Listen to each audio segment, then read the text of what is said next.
नमस्कार दोस्तों, मैं हूं एसके सर और आप देख रहे हैं सनराइज आरबीएससी क्लासेज। आज हम सीखेंगे प्रतिस्थापन विधि। इतनी आसान भाषा में सीखेंगे कि एक बार देखने के बाद में आप कभी भी नहीं भूल पाओगे। पिछले वीडियो में हमने दो चर वाले रैखिक समीकरणों को ग्राफीय विधि से किस प्रकार हल करते हैं इस बारे में हमने पढ़ा था। जब ग्राफ में दोनों रैखिक समीकरणों की जो लाइन बनेगी, दोनों लाइन जिस बिंदु पर एक दूसरे को प्रतिच्छेद करती है, तो उस बिंदु के जो निर्देशांक होते हैं वही उसके क्या होते हैं, हल होते हैं। और आज हम शुरू कर रहे हैं प्रतिस्थापन विधि कि दो चर वाले रैखिक समीकरणों को प्रतिस्थापन विधि से किस प्रकार हल करते हैं। तो आइए देखते हैं। जैसे मान लीजिए आपको दो समीकरण दे रखे हैं। पहला समीकरण है x प्लस वाई बराबर 14, ये अपना समीकरण नंबर 1 है। और दूसरा समीकरण है x माइनस वाई बराबर 4, ये हमारा समीकरण नंबर 2 है।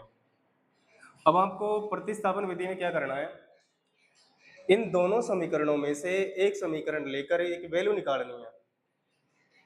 चाहे आप पहला समीकरण ले लो, चाहे आप दूसरा समीकरण ले लो, दोनों समीकरणों में से एक कोई सा भी समीकरण लेके और उसमें से या तो x की वैल्यू निकालनी है या फिर y की वैल्यू निकालनी है, और उस वैल्यू को फिर अगले समीकरण में रखना है। जैसे मान लो हमने यहाँ पहला समीकरण ले लिया, तो पहली समीकरण से अगर कोई वैल्यू निकाल रहे हैं तो उसको दूसरे समीकरण में रखनी है। अगर हम मान लो हम दूसरा समीकरण लेते हैं तो उस वैल्यू को फिर पहले समीकरण में रखनी है। तो देखिए यहाँ स्टेप बाय स्टेप समझते हैं।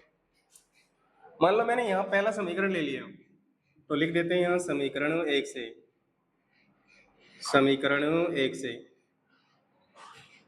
समीकरण 1 से, और समीकरण 1 अपना x प्लस वाई बराबर 14। तो यहाँ देखिए x बराबर ये प्लस का जो y है इसको मैंने इधर प्रतिस्थापित कर दिया, तो 14 प्लस का y यहाँ हो गया माइनस का y, यानी मैंने समीकरण 1 से x की वैल्यू निकाल ली और x की जो वैल्यू यहाँ 14 माइनस y है। अब इस मान को हमको रखना समीकरण नंबर 2 में, क्योंकि हमने समीकरण 1 से ये मान निकाला है। तो अब लिखना है x का मान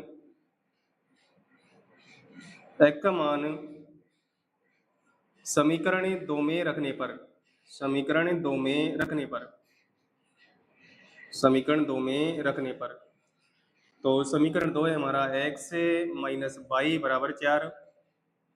इस समीकरण में x का मान रखना है और x का मान है अपने पास 14 माइनस वाई, तो x के स्थान पर रख लिया है यहाँ पर 14 माइनस वाई, लास्ट में माइनस का y है बराबर में यहाँ पर 4, प्लस का 14 इधर जाके माइनस का 14 हो जाएगा, माइनस का 1y और माइनस का 1y ये हो गया माइनस के 2y बराबर में 4, और प्लस 14 इधर जाके हो गए माइनस 14, तो यहाँ माइनस के 2y बराबर है प्लस 4 में से माइनस 14 बाकी करेंगे तो यहाँ बचेंगे माइनस 10, माइनस से माइनस कट गया तो y बराबर गुणा का 2 बटे में जाएगा 10 बटे में 2, तो y की जो वैल्यू है अपने पास में आ गई, यहाँ पर 2 से 10 कट जाएगा 5 बार, y का मान हमने निकाल लिया।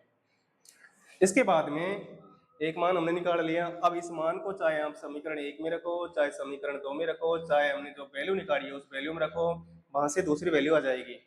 तो आगे y का मान समीकरण 1 में रखने पर, y का मान समीकरण 1 में रखने पर, समीकरण 1 में रखने पर, और समीकरण 1 अपना x प्लस वाई बराबर 14, तो यहाँ y की वैल्यू रखनी है, तो x बराबर x प्लस y की वैल्यू अपने पास आई है 5 बराबर में है यहाँ 14, तो x बराबर है प्लस का y इधर जाके माइनस का y हो जाएगा, यानी प्लस का 5 इधर जाके हो जाएगा माइनस का 5, तो x बराबर 14 में से 5 की माइनस करेंगे तो यहाँ होगा x की वैल्यू 9, अतः x बराबर तो वैल्यू है 9, तथा y बराबर जो वैल्यू है यह है अपनी 5। यह है प्रतिस्थापन विधि। दो समीकरण हमको दिए हुए होते हैं, उन दोनों समीकरणों में से हम कोई सा भी एक समीकरण लेते हैं, वहां से एक वैल्यू हम निकालते हैं, उस वैल्यू को फिर दूसरे समीकरण में हम रखते हैं, वहां से एक मान आ जाता है, और उस मान को चाहे एक समीकरण में रखो, चाहे दो समीकरण में रखो, चाहे वैल्यू में रखो, वहां से फिर दूसरी वैल्यू आ जाएगी। यह है हमारी प्रतिस्थापन विधि। आइए अगला क्वेश्चन करते हैं। नेक्स्ट क्वेश्चन है s माइनस टी बराबर 3 और s बटा 3 प्लस टी बटे 2 बराबर 6। समीकरण नंबर 1 है, समीकरण नंबर 2 है। ये है समीकरण नंबर 1 और ये है समीकरण नंबर 2। सबसे पहले समीकरण 2 को हम चेंज करते हैं। 3 और 2 का एलसीएम आएगा यहाँ पर 6। 3 का भाग 6 में 2 बार 2 को एस से गुणा करेंगे तो एस प्लस 2 का भाग 6 में 3, 3 को टी से गुणा करेंगे 3t बराबर में है यहाँ पर 6 बटे में 1 मानकर यहाँ क्रॉस मल्टीप्लाई कर लिया।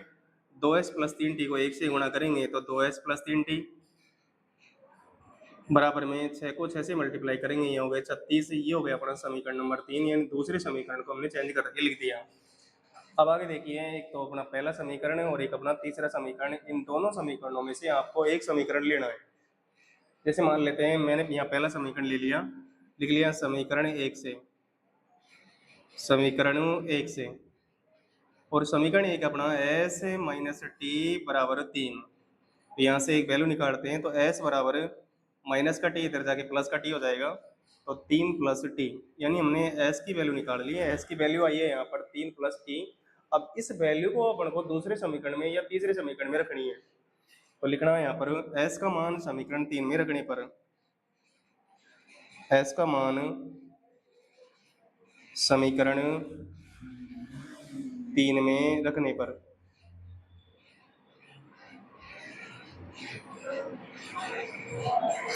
समीकरण 3 अपना 2s प्लस 3t बराबर 36। देखिए s का मान अपना 3 प्लस टी, तो s के स्थान पर रखना 3 प्लस टी, तो 2 का 2, s की जगह लिखना है 3 प्लस टी, फिर प्लस में है 3t और बराबर में 36। 2 से मल्टीप्लाई करेंगे 2 तिया 6 प्लस 2 को t से करेंगे 2t प्लस में है 3t बराबर में है 36। 6 का 6 प्लस 2t और 3t ये हो गए 5t बराबर में है 36। प्लस का 6 इधर जाके माइनस को हो जाएगा, तो 5t बराबर 36 माइनस 6, यहाँ से 5t बराबर यहाँ बचेंगे 30 और t बराबर 5 मल्टीप्लाई में डिवाइड में जाएगा ये 30 बटे में 5 और 5 से कट जाएगा ये 6 बार, यानी t की वैल्यू आ गई अपनी 6। अब एक वैल्यू हमने निकाल ली। इस वैल्यू को चाहे आप 1 में रखो, चाहे 2 में रखो, चाहे 3 में रखो, चाहे वैल्यू में रखो, कहीं भी रखो दूसरी वैल्यू आ जाएगी। तो लिखते हैं यहाँ पर t का मान समीकरण 1 में रखने पर, समीकरण 1 में रखने पर, और समीकरण 1 अपना s माइनस टी बराबर 3, तो s का s माइनस टी की वैल्यू है यहाँ 6 बराबर में 3, तो s बराबर माइनस का 6 हो जाएगा प्लस का, तो 3 प्लस 6, तो s बराबर यहाँ होगी वैल्यू 9। तो इस प्रकार हमने s और t दोनों वैल्यू निकाल ली। s की वैल्यू है 9 और t की वैल्यू है 6। अगला क्वेश्चन देखिए, क्वेश्चन नंबर 3 है 3x माइनस वाई बराबर 3, समीकरण नंबर 1। 9x माइनस 3y बराबर 9, ये है समीकरण नंबर 2। तो प्रतिस्थापन विधि में सबसे पहले हम लिखते हैं समीकरण 1 से, समीकरण 1 से, और समीकरण 1 है अपना 3x माइनस वाई बराबर 3।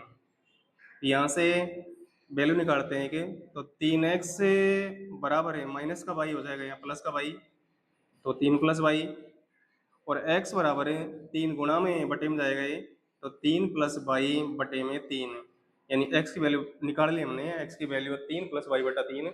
अब इस वैल्यू को आपको रखनी दूसरे समीकरण में, क्योंकि आपने पहले समीकरण से वैल्यू निकाली है।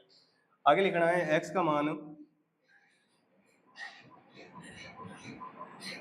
समीकरण 2 में रखने पर,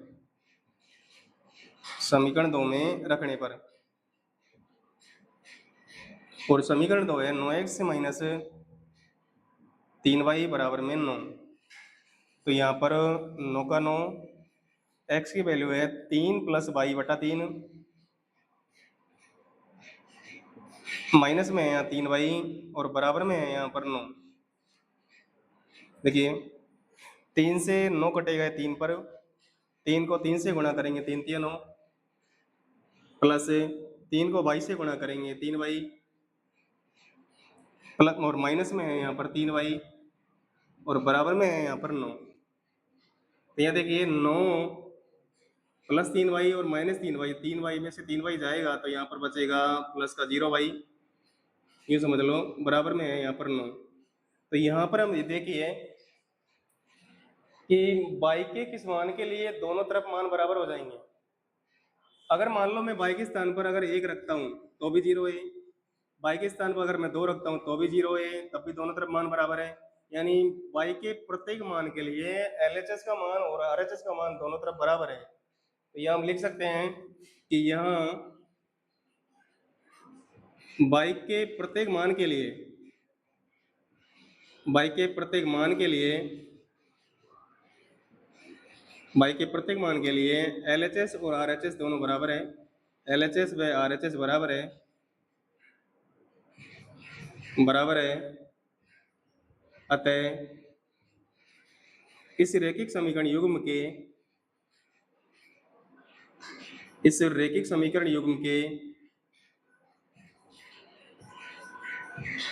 युग्म के अपरिमित रूप से अनंत हल होंगे। अपरिमित रूप से अनंत हल होंगे।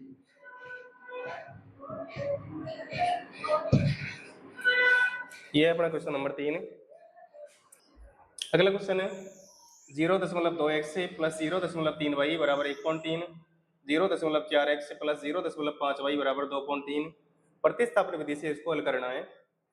तो सबसे पहले इनकी दशमलव हटा दीजिए, पॉइंट के बाद में सब में एक एक अंक है। तो यहाँ देखिए जैसे 0.2x है प्लस 0.3y है और बराबर में 1.3 है। मान लो मैंने यहाँ से पॉइंट हटाई, पॉइंट के बाद में एक अंक के बटे में 10 आएगा, यहाँ भी पॉइंट हटाई बटे में 10 आएगा, यहाँ भी पॉइंट हटाई बटे में 10 आएगा। अब दोनों के बटे में 10 है इनके, यानी 2x बटे में 10 प्लस 3y बटे में 10 बराबर 13 बटे में 10। पता है 10 से 10 कटेगा ही, तो इसका मतलब अपना जो समीकरण वो आ गया 2x प्लस 3y बराबर 13। तो यहाँ इसकी जगह लिख दिया हमने 2x प्लस 3y बराबर में 13। ये अपना समीकरण नंबर 1 हो गया। इसी प्रकार इनको भी चेंज कर दो, ये हो गया 4x प्लस 5y बराबर में 23, ये हो गया समीकरण नंबर 2। प्रतिस्थापन विधि से हल करना है तो सबसे पहले एक समीकरण लेंगे, चाहे पहला ले ले तो चाहे दूसरा ले लो, दोनों में से आपको एक समीकरण लेना है। तो मैं ले लेता हूँ यहाँ पर समीकरण नंबर 1। समीकरण 1 से और समीकरण 1 है 2x प्लस 3y बराबर 13। यहाँ से एक वैल्यू निकालनी है, तो 2x बराबर है प्लस का 3y, इधर पक्षांतर करेंगे हम तो माइनस का 3y हो जाएगा। 13 माइनस 3y बराबर x बराबर है 2 गुणा ये बटे में जाएगा, तो 13 माइनस 3y बटे में 2। x की वैल्यू आ गई यहाँ 13 माइनस 3y बटा 2। इस वैल्यू को आपको समीकरण नंबर 2 में रखनी है। तो लिखना यहाँ x का मान समीकरण 2 में रखने पर, x का मान समीकरण 2 में रखने पर, समीकरण 2 में रखने पर x का मान समीकरण 2 में रखने पर, और समीकरण 2 है अपना 4x plus 5y, 4x plus 5y बराबर में 23। यह वैल्यू रखते हैं 4x प्लस 5y बराबर 23, तो 4 का 4 है। x की वैल्यू अपनी 13 माइनस 3y बटा 2, x के स्थान पर 13 माइनस 3y बटा 2 और प्लस का है 5y और बराबर में है 23।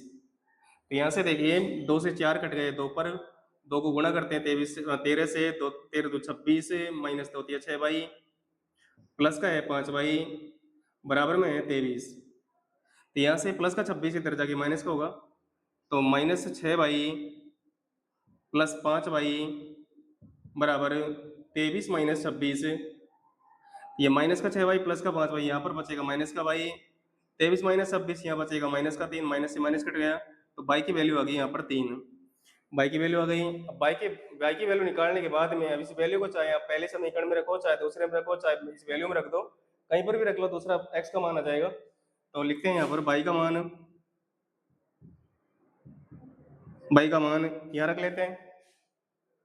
y का मान x बराबर 13 माइनस 3y बटा 2 में रखने पर, y का मान x बराबर 13 माइनस 3y बटा 2 में रखने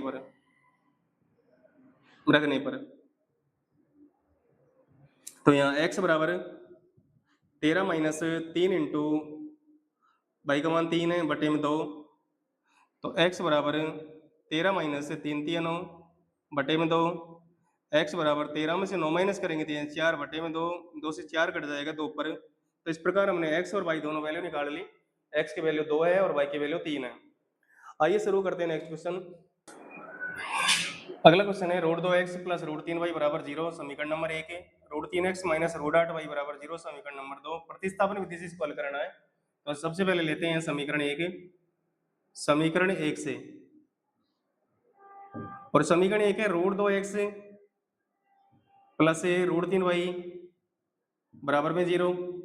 यहाँ से रूट 2x बराबर है प्लस का रूट 3y, इधर जाके माइनस का रूट 3y हो जाएगा, और यहाँ से x बराबर है रूट 2 गुणा में बटे में जाएगा माइनस रूट 3y बटे में रूट 2। इस वैल्यू को रखनी है समीकरण नंबर 2 में। x का मान समीकरण 2 में रखने पर, x का मान समीकरण 2 में रखने पर, समीकरण 2 में रखने पर, और समीकरण 2 है root 3x minus root 8y बराबर में 0। यहाँ से रूट 3 का रूट 3, x का मान है माइनस रूट 3y बटे में रूट 2, माइनस का है रूट 8y बराबर में 0। तो यहाँ रूट 3 को रूट 3 से गुणा करेंगे तो ये हो जाएगा 3, लेकिन माइनस का होगा क्योंकि एक माइनस का रूट 3y है, तो माइनस 3y बटे में है रूट 2, और माइनस का है यहाँ पर रूट 8y बराबर में है यहाँ पर 0। तो यहाँ पर देखिए बाई यहाँ पर भी है और बाई इधर भी है यहाँ। तो एक काम करते हैं, दोनों में से हम बाई कॉमन ले लेते हैं। बाई को कॉमन ले लिया, यहाँ बचेगा माइनस 3 बटा रूट 2, माइनस यहाँ पर बचेगा रूट 8 बराबर में 0। अब देखिए ये माइनस 3 बटा रूट 2 माइनस रूट 8 ये पूरा पूरा बाई के गुणा में है यहाँ, और जब ये 0 के बटे में जाएगा, गुणा से जब बटे में जाएगा तो ये पूरा भी क्या हो जाएगा, 0 हो जाएगा। तो यहाँ पर बाई की जो वैल्यू है वो आ गई अपनी 0, बाई की वैल्यू 0 आ गई। अब इस बाई की वैल्यू को आप किसी भी समीकरण में रख लो। बाई का मान समीकरण 1 में रखने पर, समीकरण 1 में रखने पर, और समीकरण 1 root 2x plus root 3y बराबर में 0। तो यहाँ पर root 2x plus root 3y, बाई की वैल्यू 0 है, जब 0 को रूट 3 से गुणा करेंगे तो 0 हो जाएगा, ये बराबर में 0, और यहाँ पर बच जाएगा रूट 2x बराबर में 0, और जब x बराबर रूट 2 जब 0 के बटे में जाएगा तो x की वैल्यू भी अपनी आ जाएगी 0। तो यहाँ इस समीकरण युग्मों में x और y दोनों की वैल्यू 0 है, x बराबर भी 0 और y बराबर भी 0। अगला क्वेश्चन है 3x बटा 2 माइनस 5y बटा 3 बराबर माइनस 2, x बटा 3 प्लस y बटा 2 बराबर 13 बटा 6। सबसे पहले इनको चेंज करते हैं।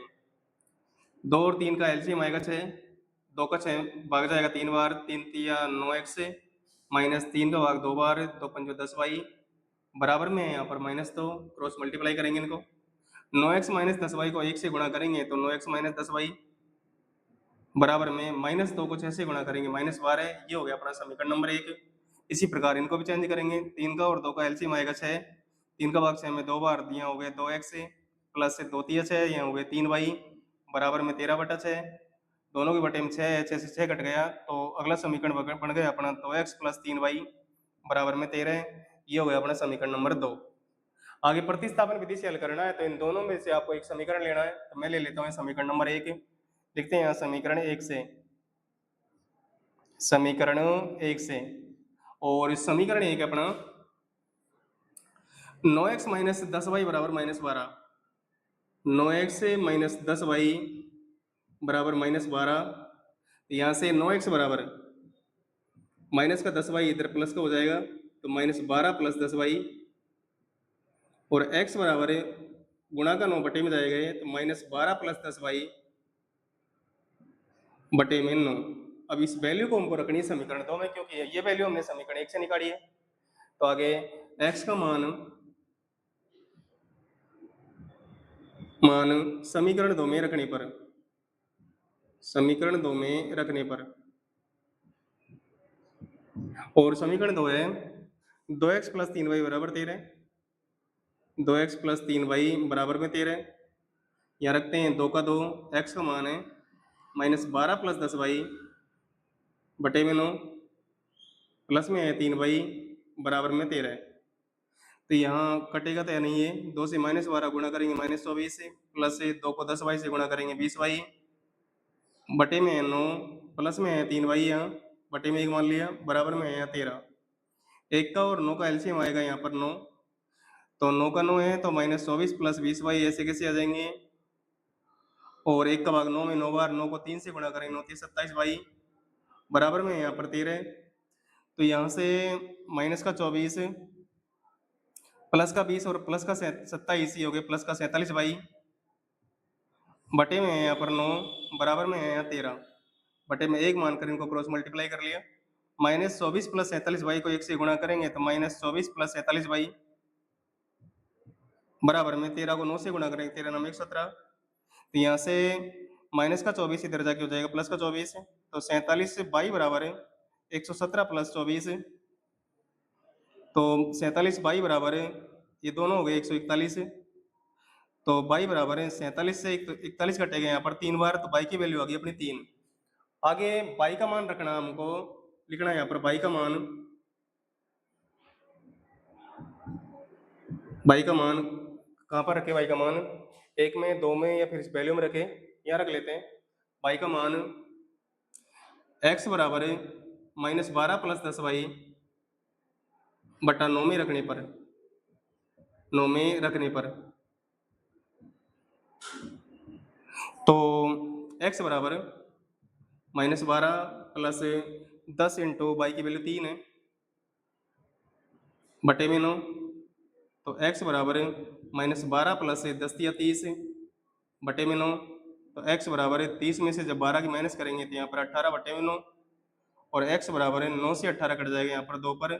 इस प्रकार हमने x और y दोनों वैल्यू निकाल ली, x बराबर 2 और y बराबर 3। तो ये है अपनी प्रतिस्थापन विधि। आशा करता हूँ बहुत अच्छे से समझ में आई होगी।